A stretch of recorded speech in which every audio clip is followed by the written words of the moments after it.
Hello, hello. Welcome to the very first episode of The Pop Off with Belle. Uh, Backstory on this, just a little bit here.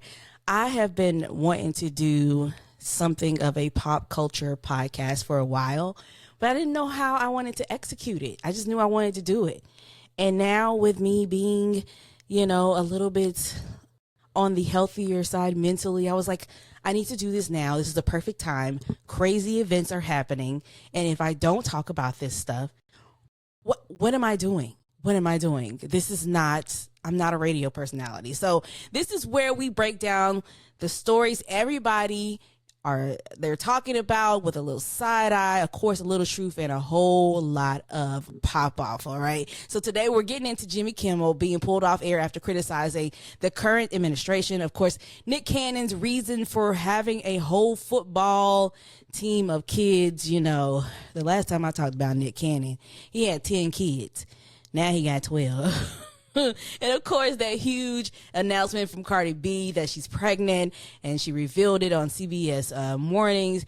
And her ex Offset had a little something to say. He did a post and delete. We're going to get into all of that starting right now. Okay, so let's go ahead and jump into Jimmy Kimmel. Yes.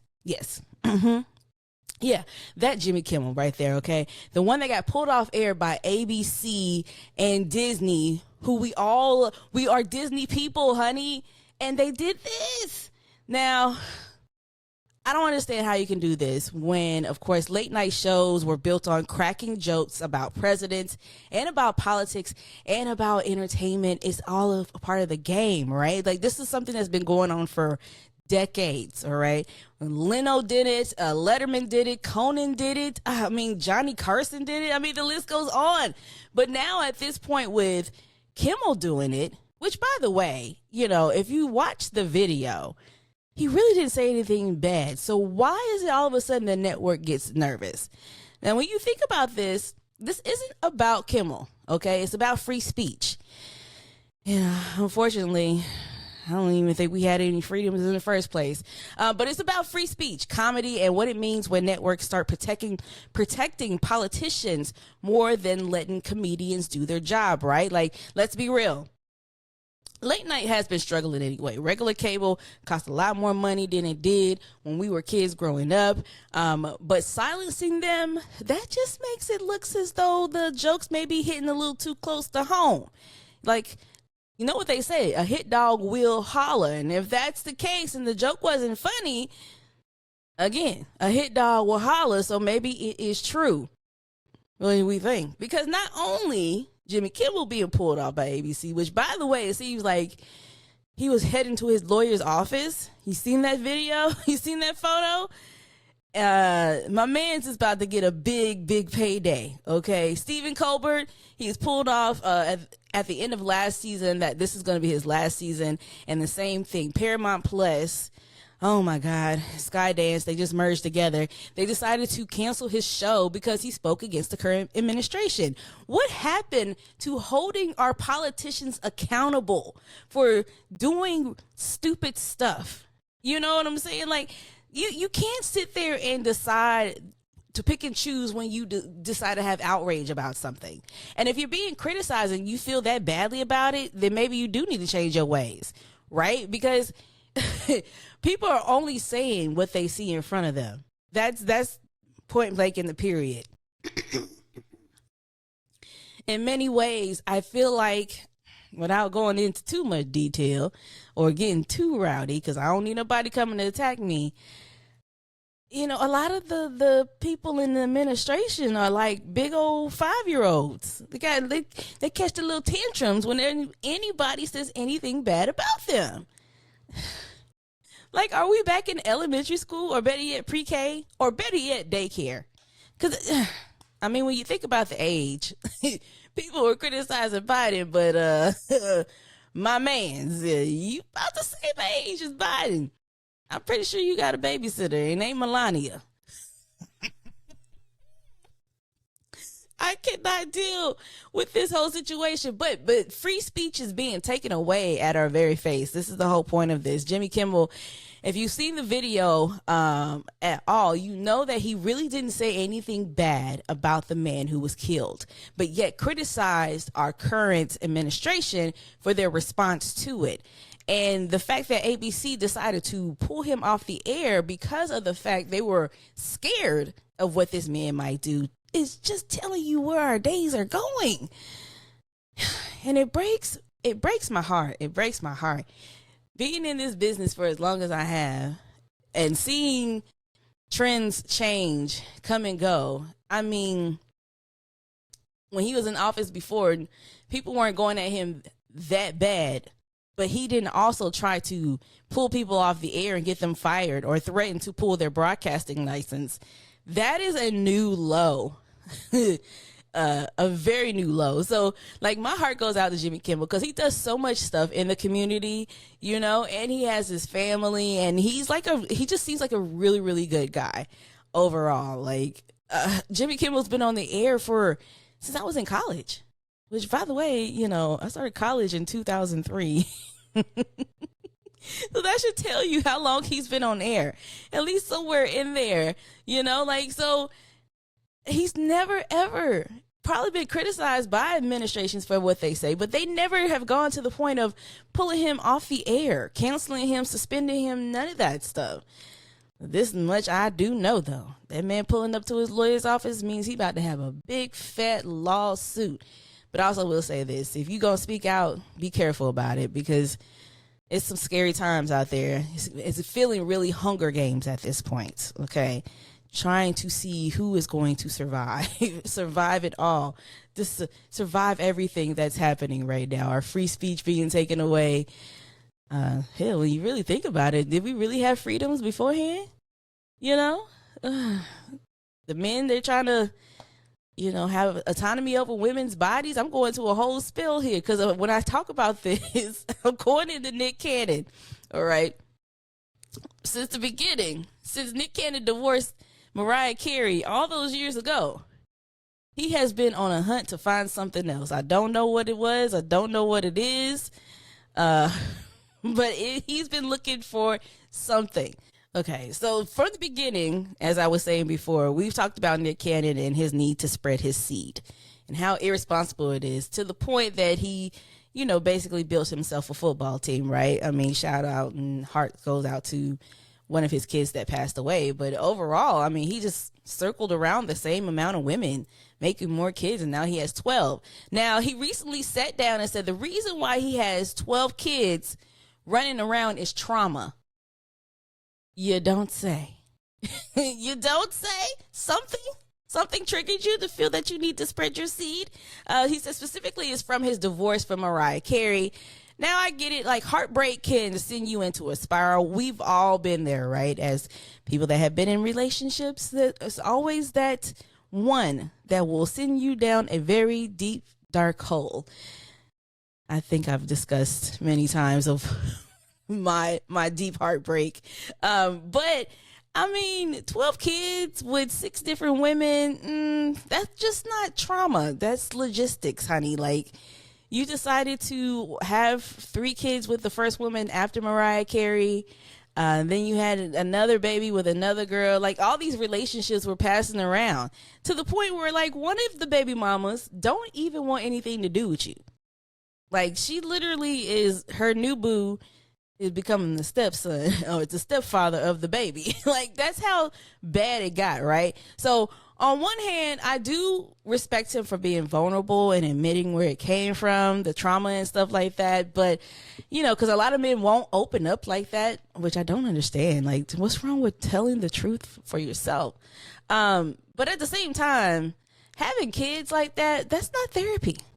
No, that's not therapy. That's just outright just one, spread your seed because you want to be selfish. You don't make people to heal yourself is what I'm saying. You know, those kids are going to grow up with different experiences, different moms, and a dad who can't be everywhere at once.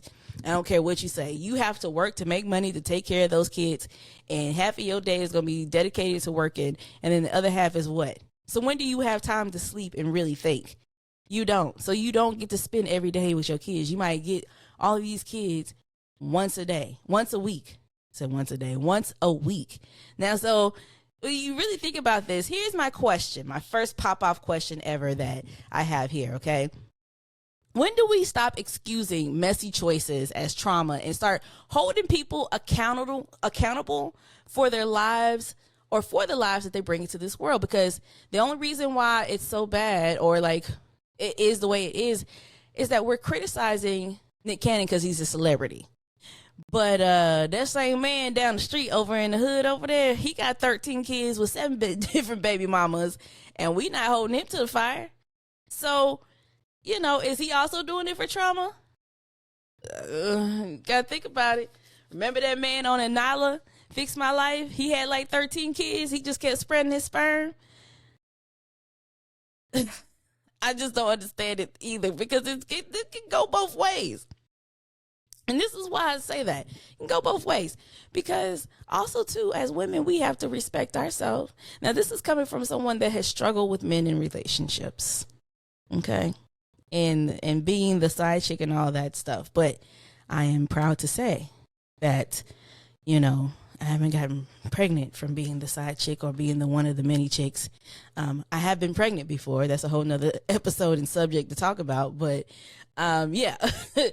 But, you know, like, if your local guy, regular guy, not famous guy, is doing that, and we hold him to the fire for all this stuff and ask him, is it trauma that's making you spread your seed?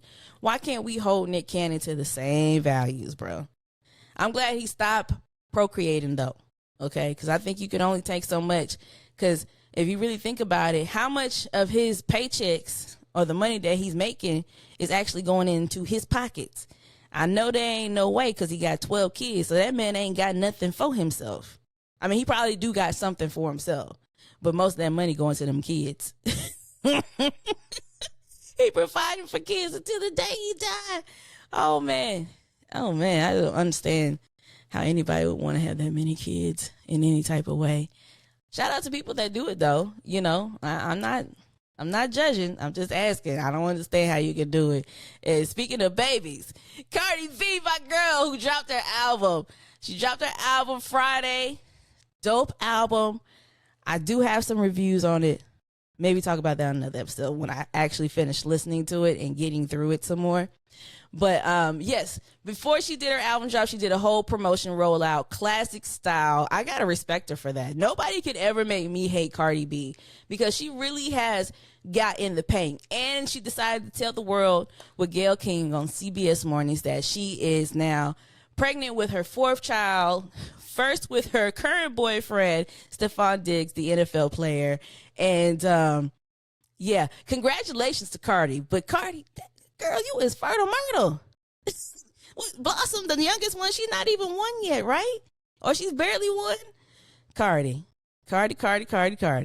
You might need to do a little clink, clink.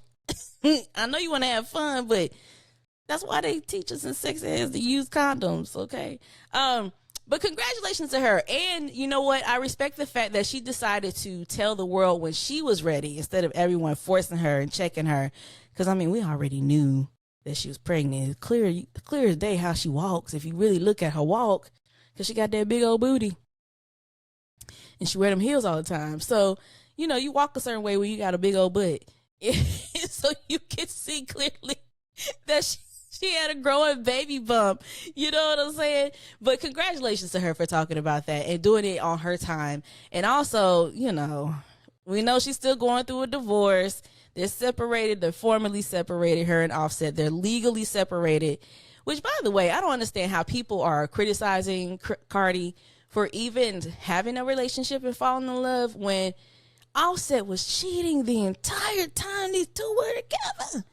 And I gotta say, you know, I feel stupid for being one of those ones that, you know, thought they're not relationship goals, but that they were cute together, that they were good together, that they made up and worked things out. I'm glad when she finally got fed up, though. I'm glad when Cardi B finally got fed up, she got out of that. And that man is mad because once the news came out that she was pregnant, right? Offset couldn't let her have this moment, which, I mean, honestly, she'll have a moment regardless if he tries to say something or not.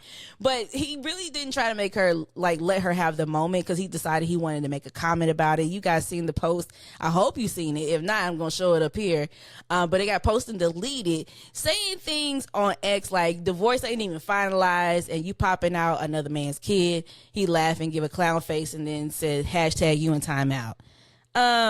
First of all, you shouldn't be worried about what she doing anyway, except about them kids, okay?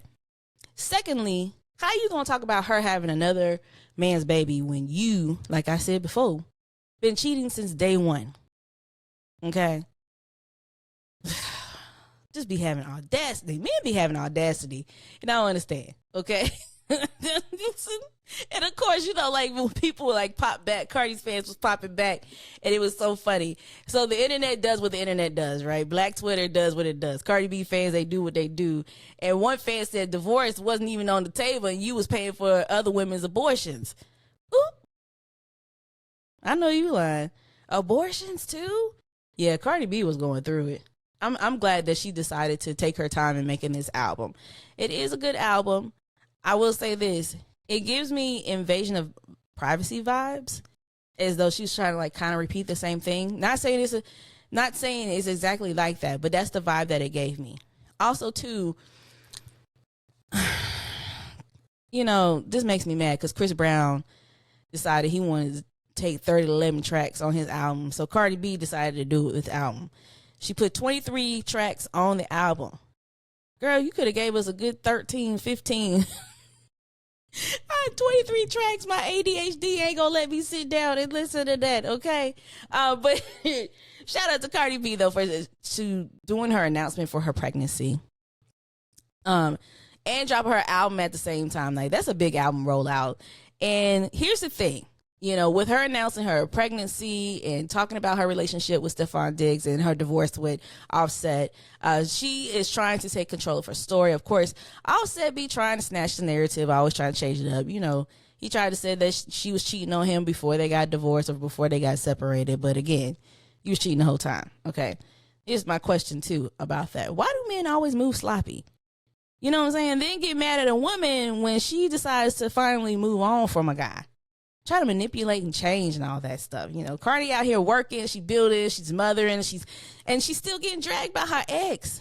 Even her other ex, the one before that, Tommy from Love and Hip Hop, that we never saw his face, never said a word about her. They still cool, but Offset, that's a bitter man. Meanwhile, Stefon, the new boo, okay, is just out here smiling and supporting and bringing her flowers. That's the kind of energy, not just that she deserves, but all women deserve. So I love that for her. They ain't my goals, but if you're happy, be happy. So let me ask y'all this question, okay? If your ex blasted your news before you were ready, you know, about it, would you, like, keep it cute or clap back like Cardi did? Because this, you just got to figure it out. I think that I would probably clap back. Because obviously for you to sit there and make a comment like that about us not being divorced, you bitter, boo. Am I wrong? I know I'm not wrong. But this week has been crazy. All this crazy stuff with free speech, Nick Cannon having 12 kids because of his trauma, Cardi B still winning. Whew. Yeah. We started off huge on this one. We started out with some big stuff right here, you know. Free speech at some point will come back. Maybe not in this lifetime, but it's gonna come back, okay? Also, Nick Cannon not proving that having kids is therapy. Do not have somebody's kids just so that you can keep that person or think that you can work yourself through. All right. And we all learned that, you know, sometimes bitter exes can make things very, very messy. So if you love the tea, make sure you subscribe. Leave a comment. Tell me what you think. Should Offset have kept quiet about this whole thing? Was Nick Cannon being real or just reckless when he decided to make a football team? And is Jimmy Kimmel's like suspension proof that we've lost our sense of humor in politics? I want to know all these things. Comment below, all right? This is the Pop Off with Belle, and trust me, the tea is always hot. I will see you next time. Holla.